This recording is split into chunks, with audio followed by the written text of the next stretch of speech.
Just lay it down.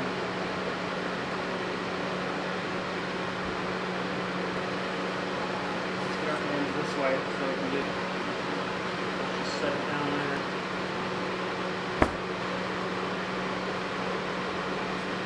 Hey guys, welcome back to another video. We're working on this walnut live edge river table. First one we've ever done. In the last video though, we made this form and unfortunately had the caulk just peel right out when we went to set these slabs in here, which set us back a couple of days, which is unfortunate. But today we've added some silicone in here and we've got the slabs positioned where they need to be, and it's time to start getting these things clamped down to this table and start mixing up some epoxy to get this river table poured.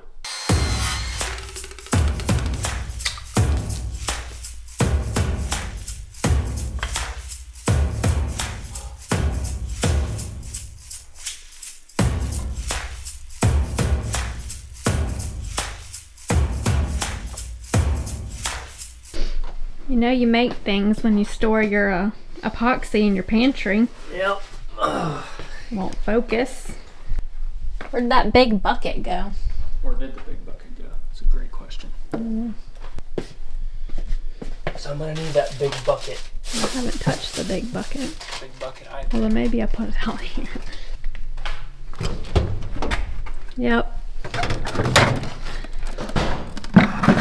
So here are all the epoxy products that we're using in this table. We have Total Boat's Thick Set Phantom, which is their deepest pour epoxy. You can pour up to 2 inches thick. This is a 2-to-1 product. I believe, yeah, this is their 3-gallon kit. We have 3 3-gallon kits if we need them for this, but we're gonna mix them in 3-gallon increments and see how that goes. I sort of calculated that this thing could take up to 9 gallons. Actually, it was like 7.5, but I got 9 just in case, you know.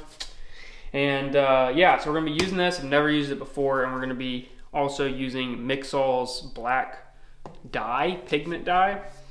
Like I said, I've never used this product, so it's new to me, but we're gonna see how it goes. It apparently has a very long cure time. Pretty much all of these deep pour epoxies do. And we're gonna try to pour this thing in one go. 1 3/4 inch thick, all at once. I don't know. Sounds like not a terrible idea, right? Nothing to it but to do it, huh? You know, this is the part that has kept me from doing one of these epoxy tables all this time, to be honest with you, is this part right here, the pouring of the epoxy. Why? It's just nerve-wracking? I've just seen it go bad for people. Oh. And this is not cheap. This is, like I said, well, 9 total gallons is, I think, almost $1,500 worth of epoxy, if I remember correctly. And that's not cheap. We'll see how much we end up actually using on this table. But, you know, you gotta give it a go at some point, right? Can't live in fear forever. Don't know unless you try. Yeah. Well, I was really also concerned about the mixing ratios, which is because you mess up the mixing ratios, you're done for. This is 2-to-1, so that's pretty easy. But to make it even easier, we are using 3-gallon kits so that you pour all of these 2 in and all of that one in. And so there is no measuring involved there. These should be 1 gallon each. I do have my Total Boat hoodie on today just for good luck, you know. Just to make sure the Total Boat gods are with me on this one. I'm also gonna pour, I'm gonna mix this thoroughly, but I'm going to pour the hardener and the epoxy, I guess the resin and the hardener in kind of at one go, just so they sort of mix. I think technically you should mix these in one container, pour them into another container, and then mix them again for best possible results, but I don't have another good container.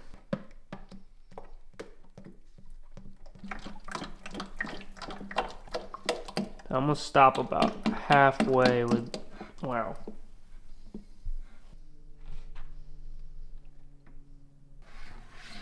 Molly, we need to put our masks on. Mine's halfway on. I don't know how much VOCs are in this, but let's play it safe.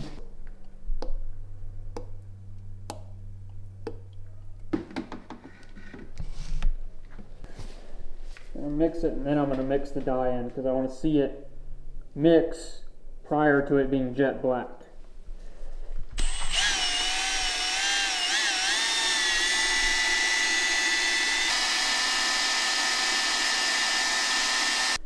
We're going to attempt to do this the same on our batches so that the color is the same, although it's supposed to be just like jet black, so should be fairly easy to match. If you don't though, then you'll see a difference in the layers potentially when you pour on top of the next batch.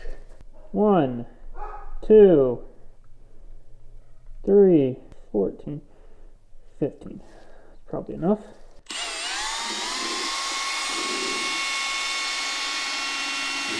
Probably enough mixing. We're now going to let this sit for 10 to 20 minutes before we pour it so that as much of the air bubbles can come out as possible prior to pouring.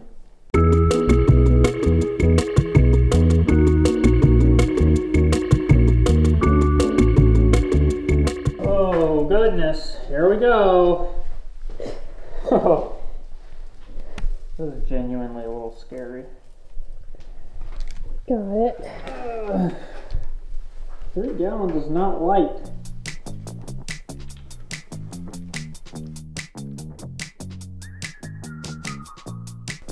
Make sure we have no immediate leaks.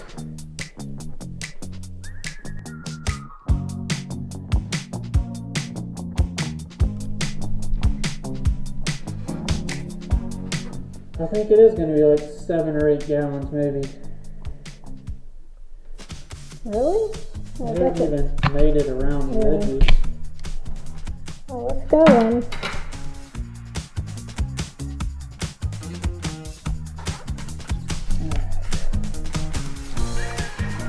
It's another batch.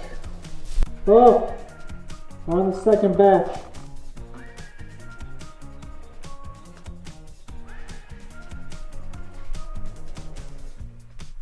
I don't know if it's going to be enough. Please be. I don't think it's going to be enough. Oh. I don't think it is. I think we're going to need to mix up like a half batch. It's going to be exactly what I calculated. It's going to need like 1 more gallon. Wow. Maybe 1.5 gallons. Didn't I say 7.5? This is 6. It looks close, but it's got to run around all the edges, and once it does that, it's going to not be so close. There might be 1 gallon left. We might just do this. I actually think this technique of leaving this bigger gap around the edges works really well to get rid of the bubbles, because you can see there's lots of bubbles here, but because the epoxy is flowing very slowly around, all the bubbles either end up over here or dissipate. And the bubbles do not matter if they're around the edges of the slabs. Irrelevant. So it's kind of almost sloughing off the bubbles on the top, which is great. It doesn't matter that they're around the edges because they're going to get cut off.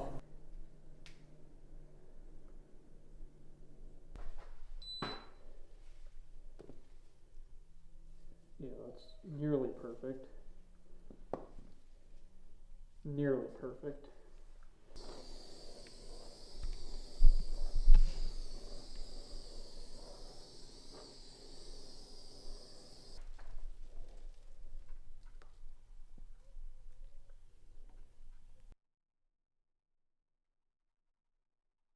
I don't think I added quite as much black as I should have. In the middle section, not a problem. I think it's going to look awesome because it's so dark and deep that it doesn't matter. But on some of the top areas, I don't want there to be virtually any transparency at all. So I scooped some out of the bucket before I finished it off, and we're going to put that in with a syringe with some extra black dye, just to make sure that this, you know, those little cracks and voids and stuff are black.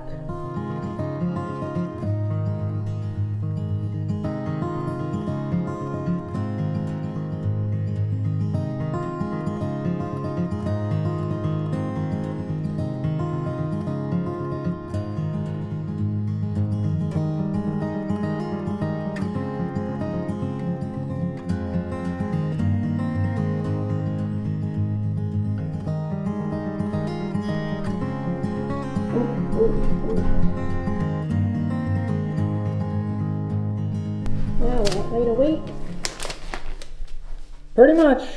Yeah, probably at least 7 days before we can take this thing out. Maybe a little before that we could... Well, don't fall into the epoxy trash can. Yeah, at least a few days before we can take it out, at least. But probably 7 days to 12 days before we could do anything with it. Cut it, flatten it, all that kind of stuff.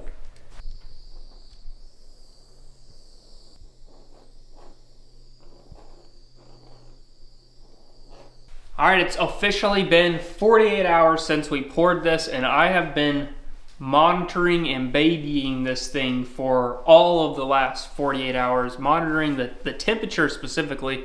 This is an IR temperature reading, so we're at about 75 degrees. The ambient air temperature is exactly what it's supposed to be, around 75 to 80 degrees in here. But it was touch and go for a little bit because it got colder than expected overnight, and I think the exothermic reaction, which is the reaction that the epoxy has to create to start curing, I think was slowed down, so I needed to ramp the temperature up. We also had some unexpected bubbles in places that I don't think we should have, places that I sealed with epoxy really well, and then some other areas that I kind of expected we have a little bit of problems with. Nothing that hopefully can't be fixed easily once we surface this thing and adding a little bit of epoxy in places. But it was a battle with a lot of these bubbles on the edges. The main mistake I've made so far here is I really should have sealed the end grain, because even though it doesn't matter that there's bubbles there, they just were a mess and it was kind of a pain to deal with. So in hindsight, I should have sealed the end grain, and I guess I should have sealed this figured area with epoxy and not that shellac, because this highly figured area seemed to have a lot more voids than expected, and there was some bubbling that happened. But as you can see, we are solid here on this thin area. It's not fully cured, but it's not tacky anymore. However, in the deeper areas, it definitely still is. So I think things are going in the right direction. We do have one of these calls that we taped up that I don't quite understand what happened, but epoxy got through it, and it looks like this thing is going to be epoxy to the table, so we'll have to cut that off. But yeah, I'm not quite ready to take it out of clamps, and I'm definitely not ready to demold it yet. I think it's probably going to be at least another 48 hours, at least, before we can demold, just based on the thicker surrounding areas. However, that is all the time we have for this video. So I hope you guys enjoyed watching this. If you have any tips at all about this stuff and you want to leave them in the comment section down below, I'll gladly take them. I'm learning a lot with this project, and I think it's going to turn out pretty well, but we won't know for sure until next week's video when we go to demold this thing and make sure that it's actually cured in there. So with all that said, guys, thanks so much for watching, and we'll see you in the next one. Peace.